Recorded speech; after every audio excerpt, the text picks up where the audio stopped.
Hello everybody, today we're going to start a new part of the unit where we're no longer really talking about angles. We're going to be talking about the lengths of the chords and secant and tangent, but today is just chords. So today we're going to learn about how do you find the lengths of chords.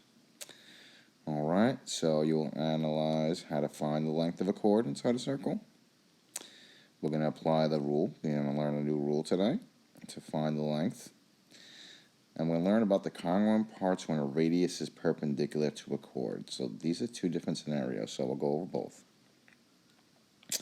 So let's go over the first of the scenarios. So when two chords intersect each other inside a circle, the products of their segments are equal.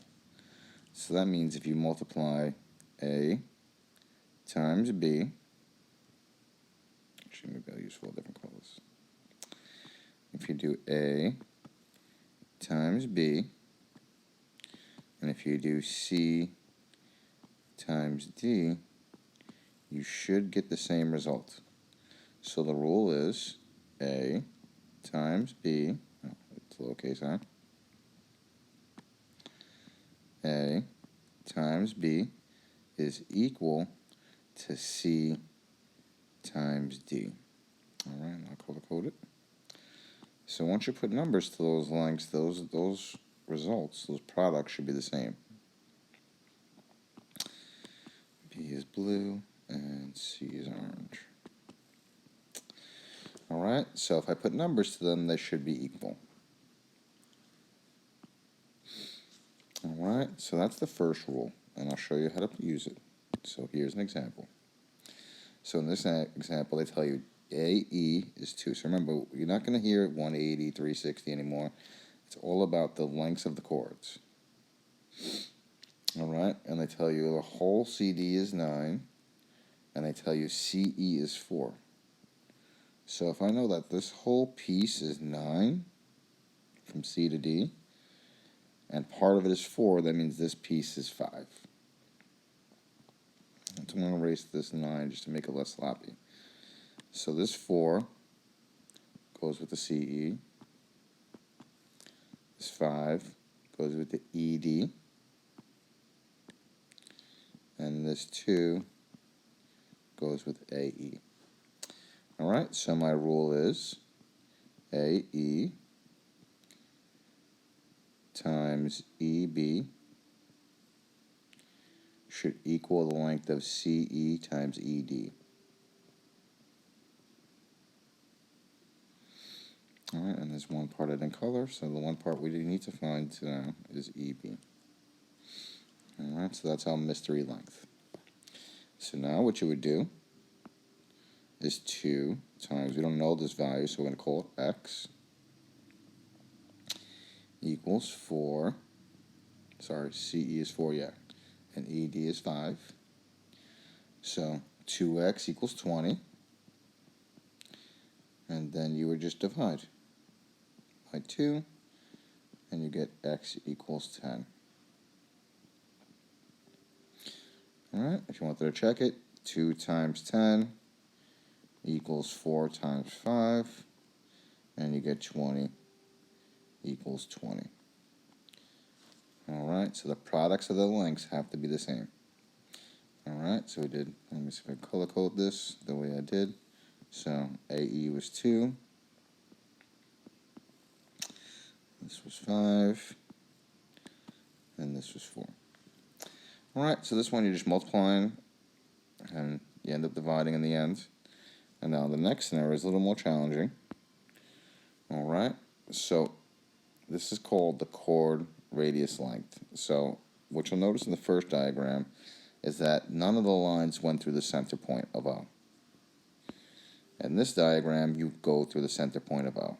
Okay? So in a circle, a radius perpendicular to a chord bisects that chord. So in that little fill in the blanks, and this is also on your Google form, so be ready.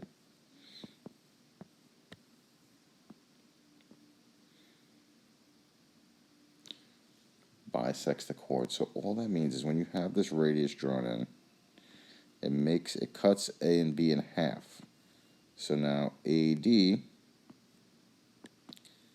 is equal to dB. So when that happens, you have AD is congruent to dB. All right, we actually call that a perpendicular bisector. So here it says name the chord. So the chord in this case would be AB, because it's not going through the center, but it goes from one side of the circle to the other. The radius in this case is OC. All right, these should have lines on it. We're not talking about arcs in this rest of this part of the unit. All right, and the perpendicular segments are the same too. AB. You could say OC is perpendicular to AB. All right, and when you have that, it cuts two equal pieces in half. So why do we have to do this? Let's put that into practice. All right, here's an example. So they tell you dB is a diameter. So remember, a diameter is just a chord that goes all the way. I mean, a radius that goes all the way. Perpendicular chord AC. So they have to give you the statement, unless we can't use this rule. And it's my alarm again. At E. All right. So what that's telling us is that what I do know is that AE and EC are going to be the same. I know that's going to happen at the end. All right. They tell you dB is 34. So dB is this whole line from start to finish, the whole diameter is 34, and they tell you the whole AC equals 30. Now they want you to find the length of BE. I'll highlight it in a minute, but first I'm going to deal with these numbers 34 and 30. So what I do know is that if 34 is the diameter, each part of that radius is 17. All right, so each part of that radius is going to be 17. This part's going to be 17, but it's not really anything I need, right? That side of it. And I know that O to B is also going to be 17. All right, so that length is going to be 17, but that's from O to B. And I'll have to deal with that later.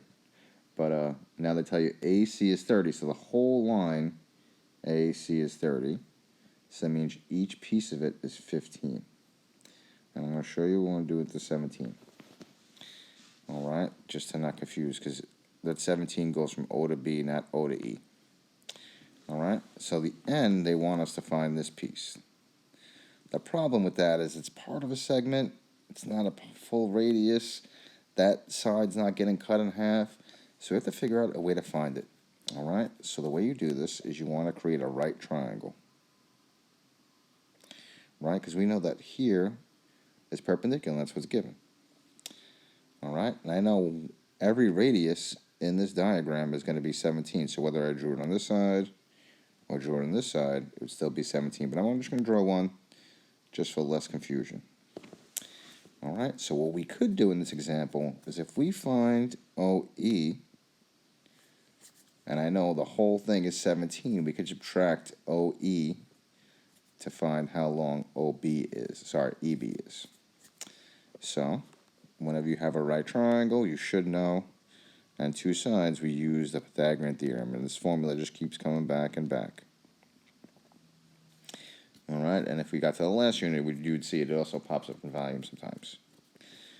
All right, so now we're just going to plug in what we know. Hopefully at this point you know that the longest side, or the hypotenuse, has to go where the C term is, and the A and B are interchangeable. So I'm going to do 15 squared plus B squared. This gives me 225.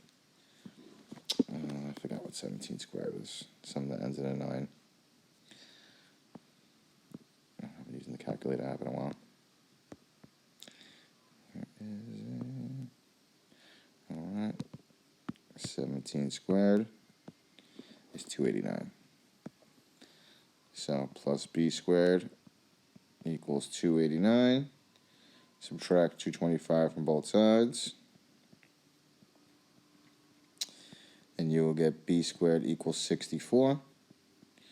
And hopefully you guys know 64 is a perfect square, so when we take the square root of it, we get B equals 8. In this case, that 8 represents from O to E. So from O to E is 8. I know this is a lot. So now there's one more step, because we still don't find out what they're looking for. They want you to find BE. So the key here is, I'm going to erase the 15 on this side so it's less confusing. Just deal with one triangle. I know this whole length from O to B is 17. So part of it is 8. You subtract 17 from 8, and you would get our final answer of BE equals 9. Alright, so these ones are very involved. So you have to draw the radius in, you have to cut stuff in half. Alright, so we're going to do a couple of these examples when we get back to the meet, and I'll see you guys there.